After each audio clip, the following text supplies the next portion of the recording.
News বৃত্তান্তে আপনাদের স্বাগত। দেশ থেকে রাজ্য, শহর থেকে গ্রাম, গুরুত্বপূর্ণ খবর নিয়ে আপনাদের সঙ্গে আমি দেবলীনা। আজকের বিশেষ বিশেষ খবরগুলি এক নজরে।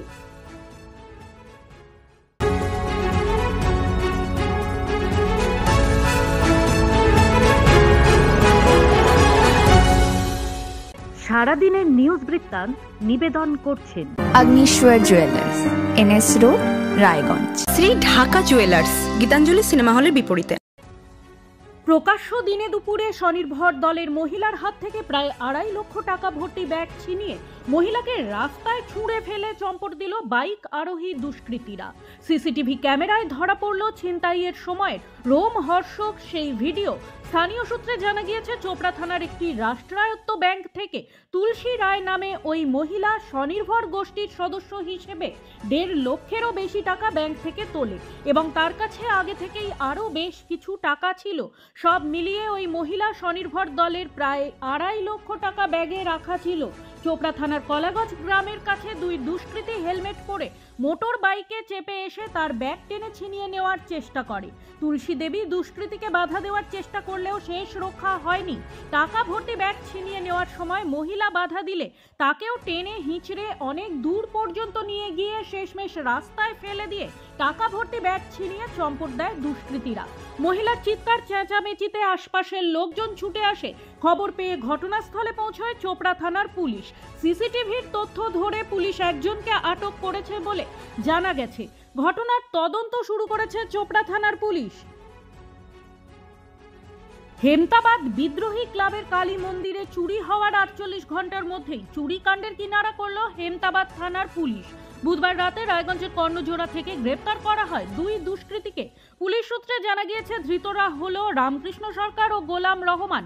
রামকৃষ্ণের বাড়ি রায়গঞ্জের উদয়পুরে, গোলাম রায়গঞ্জের সুভাষগঞ্জের বাসিন্দা। বৃহস্পতিবার তাদের রায়গঞ্জ জেলা আদালতে পেশ করে পুলিশ। 3 দিনের পুলিশি হেফাজতের নির্দেশ দিয়েছেন বিচারক।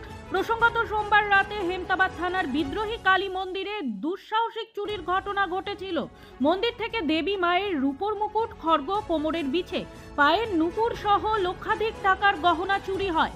ঘটনার তদন্তে নেমে ওই এলাকায় লাগানো সিসিটিভি ফুটেজ খতিয়ে দেখে অভিযুক্তদের শনাক্ত করে পুলিশ। চুরি যাওয়া সামগ্রী উদ্ধারের লক্ষ্যে অভিযুক্তদের জেরা করবে পুলিশ। দুস্থ শিশুদের পানীয় জলের সমস্যা মেটাতে এগিয়ে এলো রায়গঞ্জের এক মানবিক পরিবার। রায়গঞ্জের সাহা পরিবারের উদ্যোগে রায়গঞ্জের দেবীনগরের শিশু সদনে বৃহস্পতিবার এই কর্মসূচিতে উপস্থিত ছিলেন রায়গঞ্জের প্রাক্তন বিধায়ক মোহিত সেনগুপ্ত, রায়গঞ্জ মার্চেন্টস অ্যাসোসিয়েশনের সম্পাদক অতনুবন্ধু লাহিড়ী, সাহা পরিবারের সদস্য শম্পা সাহা সহ অন্যান্যরা। এই বিশুদ্ধ পানীয় জল প্রকল্পের মাধ্যমে শীত ও গ্রীষ্মে, গরম ও ঠান্ডা পরিশুদ্ধ পানীয় জল পাবে শিশু সদনের আবাসিক শিশুরা। এ বিষয়ে শম্পা সাহা জানান, দীর্ঘদিন ধরেই বিশুদ্ধ পানীয় জলের অভাবে সমস্যায় ছিল শিশুরা। এই প্রকল্পের মাধ্যমে শিশুদের সাহায্য করতে পেরে তারা গর্বিত। রায়গঞ্জ কলকাতা রুটে নতুন করে বাস সার্ভিস চালু করলো এনবিএসটিসি। বৃহস্পতিবার এনবিএসটিসির রায়গঞ্জ ডিপোতে এই বাস পরিষেবার উদ্বোধন করলেন এনবিএসটিসির ভাইস চেয়ারম্যান তথা করণদিঘি বিধানসভার বিধায়ক গৌতম পাল। রায়গঞ্জ কলকাতা রুটে বাস পরিষেবা চালু থাকলেও পুরনো বাসগুলির অবিলম্বে সংস্কারের প্রয়োজন হয়ে দাঁড়িয়েছিল। সেই মতোই এদিন এই রুটে নতুন 2টি বাস চালু করা হলো। নতুন বাস উদ্বোধনের পর গৌতম বাবু জানান, যাত্রী স্বাচ্ছন্দ্য বৃদ্ধির লক্ষ্যে নতুন বাস দুটিতে আসন সংখ্যা কিছুটা কমানো হয়েছে। তিনি আরও বলেন, এখন থেকে যাত্রীরা আরও আরামদায়ক বাস যাত্রার মধ্য দিয়ে কলকাতায় পৌঁছতে পারবে। বেশ কিছু গ্রামীণ রুটে বাস পরিষেবা বন্ধ রয়েছে। সাংবাদিকদের এই প্রশ্নের উত্তরে গৌতম বাবু জানান, দপ্তর এ বিষয়ে ওই রুটগুলি লাভজনক কিনা তা পর্যবেক্ষণ করেই সিদ্ধান্ত নেবে। বাইক র্যালির মধ্য দিয়ে সিপিআই পার্টির 100তম প্রতিষ্ঠা দিবসের সূচনা হলো ইটাহারে। বৃহস্পতিবার বিকেলে সিপিআই পার্টির ইটাহার আঞ্চলিক পরিষদের পক্ষ থেকে হাটখোলা এলাকায় পার্টির দলীয় কার্যালয়ে প্রতিষ্ঠা দিবস পালন করেন নেতা কর্মীরা। এদিন দলীয় পতাকা উত্তোলন ও শহীদ বেদিতে শ্রদ্ধা জানিয়ে অনুষ্ঠানের সূচনা করেন সিপিআই পার্টির ব্লক সম্পাদক অজয় চক্রবর্তী। এরপর সাম্প্রদায়িক সম্প্রীতি অটুট রাখা, শান্তি এবং মানুষের মধ্যে সাম্য বজায় রাখার বার্তা দিতে ইটাহার শহরে বাইক র্যালি করেন দলের নেতা কর্মীরা। পরবর্তীতে প্রতিষ্ঠা দিবসকে সামনে রেখে নানান কর্মসূচি পালন করা হবে বলে জানা গিয়েছে। রায়গঞ্জ ব্লাড ব্যাংকের রক্ত সংকট মেটাতে রক্তদান শিবির অনুষ্ঠিত হলো হেমতাবাদ থানায়। বৃহস্পতিবার দুপুরে হেমতাবাদ থানার আইসি সুজিত লামা রক্তদান শিবিরের উদ্বোধন করেন। পুলিশ সহ সিভিক ভলেন্টিয়াররা রক্তদান করেন। এই শিবিরে প্রত্যেক রক্তদাতার হাতে শংসাপত্র তুলে দেন হেমতাবাদ থানার আইসি সুজিত লামা। রায়গঞ্জ ব্লাড ব্যাংকের রক্ত সংকট মেটাতেই পুলিশের উদ্যোগে এই শিবিরের আয়োজন করা হয়েছিল। আনুমানিক 50 জন রক্তদাতা এই শিবিরে রক্তদান করে। শিলিগুড়ি শহরে বহুবার উঠে এসেছে পানীয় জল সরবরাহ নিয়ে নানান সমস্যা। ইতিমধ্যে নতুন পানীয় জল প্রকল্পের জন্য একাধিকবার বিঘ্নিত হতে হয়েছে পানীয় জল সরবরাহ পরিষেবা। ফের একবার শিলিগুড়িতে বিঘ্নিত হতে চলেছে পানীয় জল সরবরাহ। শিলিগুড়ি পৌর নিগমের তরফে এক নির্দেশিকা জারি করে জানিয়ে দেওয়া হয়, জল পরিশোধন কেন্দ্রের একটি ইউনিটের জরুরি রক্ষণাবেক্ষণের প্রয়োজনে আজ থেকে অর্থাৎ 26শে ডিসেম্বর থেকে 30শে ডিসেম্বর অর্থাৎ আগামী সোমবার পর্যন্ত এক বেলা করে পানীয় জল পাবেন শহরের বাসিন্দারা, অর্থাৎ আংশিকভাবে বিঘ্নিত হবে জল সরবরাহ পরিষেবা। ইতিমধ্যেই জানিয়ে দেওয়া হয়েছে সকালবেলা জল সরবরাহ স্বাভাবিক থাকলেও বিকেলবেলা জল সরবরাহ বন্ধ থাকবে শহরে। তবে এই বিষয় নিয়ে শুরু হয়েছে জোর জল্পনা, চলছে রাজনৈতিক চাপানোতর। আর এই নিয়ে একযোগে শিলিগুড়ি পৌরসভাকে নিশানা করেছে বাম এবং বিজেপি। প্রতিদিনের প্রতি মুহূর্তের খবরের আপডেট পেতে চোখ রাখুন নিউজ বৃত্তান্তের ফেসবুক পেজে। সাবস্ক্রাইব করুন নিউজ বৃত্তান্ত ইউটিউব চ্যানেলকে।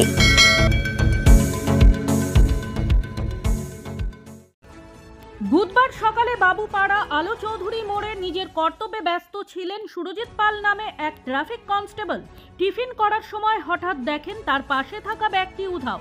কি করবেন ভেবে না পেয়ে দৌড়ে যান শিলিগুড়ি থানায়। সেখানে বিষয়টি জানানোর পর চলে আসেন এনজেপি থানায়। তারপরেই শুরু হয় চোরের খোঁজ। বৃহস্পতিবার দুপুরে চোর সমেত চুরি যাওয়া সমস্ত সামগ্রী উদ্ধার করে এই পুলিশ কর্মীর হাতে তুলে দেন এনজেপি থানার সাদা পোশাকের পুলিশ। সামগ্রী ফিরে পেয়ে আপ্লুত ওই কর্তব্যরত ট্রাফিক কনস্টেবল সুরজিৎ পাল। শুধু তাই নয়, চুরি করার দায়ে এক ব্যক্তিকে গ্রেপ্তারও করেছে পুলিশ। তবে সে মাদকাসক্ত হওয়ায় তার নাম পরিচয় জানা যায়নি।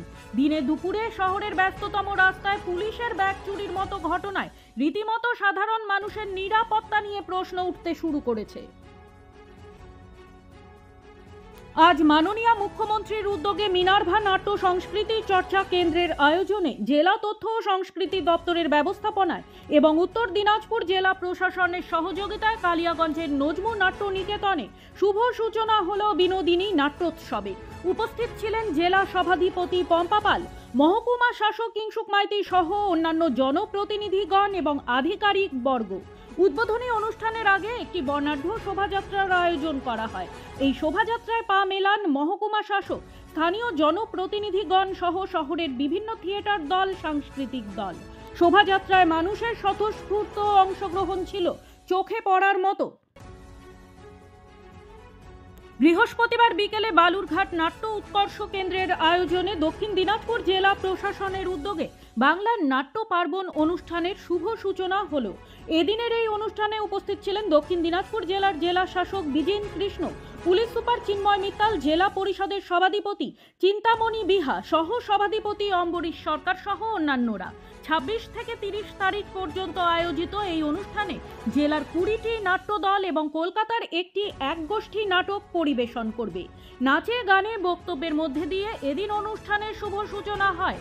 নাট্য উৎকর্ষ কেন্দ্রের ব্ল্যাক বক্স অর্থাৎ অন্তরঙ্গ, ওপেন থিয়েটার অর্থাৎ মুক্ত মঞ্চ এবং অস্থায়ী নাট্যমঞ্চে মোট 3টি জায়গায় নাটক পরিবেশন করবেন নাট্য দলগুলি।